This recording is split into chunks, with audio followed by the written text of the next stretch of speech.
ఏం చేసాము, పౌడర్ పెట్టాలి. ఈ powder just like imagine it is micro organism, group of micro organism. ఇట్లా పెట్టగానే చూడండి ఏమైతున్నాయి నా చెయ్యికి అతుక్కున్నాయి. లేవో చూడండి, మైక్రో ఆర్గానిజమ్స్ అతుక్కున్నాయి, కనిపిస్తున్నాయి అన్ని డార్క్ చిన్న చిన్న పార్టికల్స్ మైక్రో ఆర్గానిజమ్స్ అన్న. ఇప్పుడు ఏం చేస్తానంటే నేను హ్యాండ్ వాష్ చేసుకొని ఒక నిమిషము సోప్ తోటి హ్యాండ్ వాష్ చేసుకొని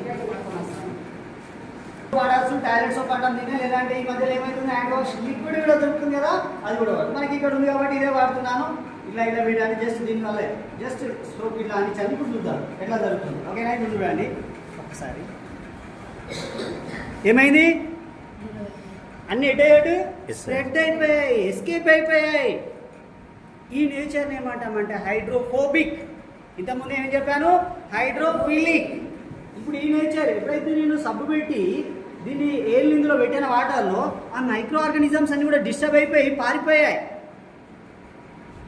సేమ్ మీరు కూడా గేమ్స్ ఆడినప్పుడు స్పోర్ట్స్ ఆడినప్పుడు హ్యాండ్ వాష్ కంపల్సరీ చేయాలి విత్ ప్రాపర్ సోప్.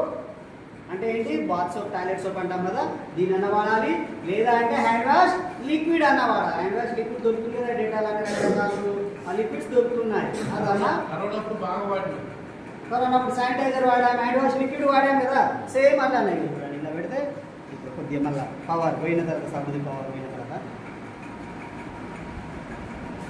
ఏమవుతుందో చూడండి, అవి ఎటు పోతున్నాయి, ఏ లాస్తుంటే మీరు అన్నాను